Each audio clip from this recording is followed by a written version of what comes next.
Hello YouTube, it is me, Sapana, and this is a pretty interesting video that I'm going to be, interesting topic I'm going to be discussing today. I don't know why the hell I went into a robot mode, but yeah, it's an uncomfortable idea. It's what if New Zealand's so-called revolutionary justice reform was mostly for show?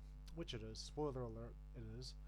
Now, in New Zealand, we have these special courts called the Alcohol and Other Drug Treatment Court and the Rangatahi Court that get a lot of positive press. They're held up as beacons of more humane restorative system. But I've been researching this deeply and I've come to a stark conclusion. Now, these courts, they are not the future of New Zealand. They are a carefully controlled exception. They are, for the most part, window dressing. They make us feel like we're changing, while the brutal, punitive machine of the mainstream justice system continues to operate exactly as it always has. Now, let me explain why. To understand why these new courts are just window dressing, you first have to understand the system they're trying to change. The foundation of our entire justice system, the Sentencing Act of 2002. Now, this law isn't built on healing, it's built on retribution. Its main goals, as laid out in Section 7, are deterrence. It's about punishment. Now, this didn't happen by accident. It was a direct response to the 1999 criminal justice referendum, where 92% of voters called for harsher sentences. I wonder why. Now, as legal scholar John Pratt calls, this was the peak of penal populism, the tough-on-crime politics that drives up prison numbers. Sounds very relevant to now. But there's a second force at work, just as powerful: marginalization. This is the state's obsession with efficiency and cost. When the prison population ballooned after the Sentencing Act, the government's main concern, as former Judge Graham Peckenhurst noted, was managing the prison muster. They asked the Law Commission to find a way to use sentencing to manage this problem more effectively. This is what scholar Nikolai Lancey calls the prisoner's dilemma, a political race to the bottom on crime, leading to a system that has to be managed like a budget line. You can see this everywhere. The Sentencing Council is legally required to do a cost-benefit analysis on sentencing guidelines. Section 27 reports, which were meant to be personal stories from the offender's family, have been turned into written documents because, as research by Tara Oakley found, judges prefer controlled processes over messy human stories. The system is designed to be a factory. It values speed, guilty pleas, and predictable outcomes. It uses risk assessment tools that as the text dangerous people and overview states user group data to make flawed predictions about individuals, erasing their unique circumstances. This is the real system, a pact between punishment and paperwork. Now let's look at the little neat display window, the solution-focused courts. On the surface, they are a radical alternative. The Alcohol and Other Drug Treatment Court aims to break the cycle of offending by treating the cause.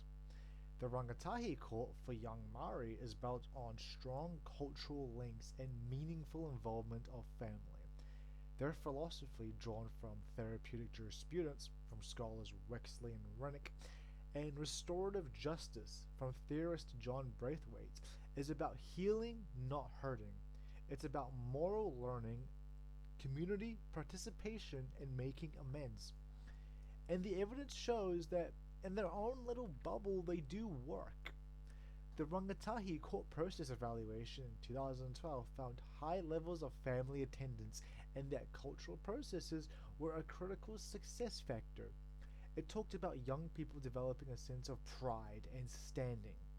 The Wellington Special Circumstance Court evaluation found that 45% of participants had not reoffended within a year, and those who did committed far fewer offenses. Participants said it made them feel like an actual human being. Internationally, it's the same. The Canadian Drug Treatment Court funding program evaluation found these models reduce reoffending by 8 to 26% and help with housing and jobs. So the display window is beautiful. The products inside seem to work. But that's the trap. Now here's why it's largely an illusion. First of all, they are kept so tiny and irrelevant. The Rangatahi Court deals only with youth. The Alcohol and Drug Treatment Court and the Special Circumstances Court only take low-level, non-violent offences. They are intentionally kept on the fringes. As the Kiatika report labels, it creates this justice by geography. If you don't live near one, you're out of luck. They pose no threat to the core business of the Sentencing Act, which is punishing serious crime. Secondly, they are set up to fail by design. They are starved of resources. The Special Circumstances Court evaluation stated plainly it runs on no additional resources and on the goodwill of individuals. It was at or beyond capacity. Both the New Zealand and Canadian evaluations identified the same crushing barrier, a lack of housing and mental health services. The system offers healing but refuses to pay for the medicine. This failure is systematic. Research by Lance Ryan shows that even inside prison, mental health care is a categorical failure, with hundreds of people stuck in cells instead of treatment facilities. If the state won't provide care in prison, why would it provide it in the community? Third, and most insidiously, they are co-opted. The language of healing is used to hide the reality of control. Researcher Tony Carr, in a critical study of the Alcohol and Drug Treatment Court, found that a therapeutic mandate can create significant harms, becoming a punishment under the guise of treatment. Now, this isn't a bug, it's a feature. The system allows a small space for restoration to exist, so it can point to it and say, see, we're trying, but it never gives that model the power, the money, or the jurisdiction to actually change anything. It contains that challenge. So what's the extent of their impact? They prove that a better way is possible. They are powerful, living prototype. But a prototype is not a product, and the factory is not being retooled. The government reports themselves admit this. They said for decades that other reports have proposed changes, but none of which have led decision makers to undertake fundamental change. The system emphasizes punishment at the expense of rehabilitation and restoration. The solution-focused courts are the fundamental reshaping the reports call for, but in practice they are a pressure valve. They let off just enough steam to prevent the entire system from exploding without ever turning down the heat. They are not a lie to the people they help.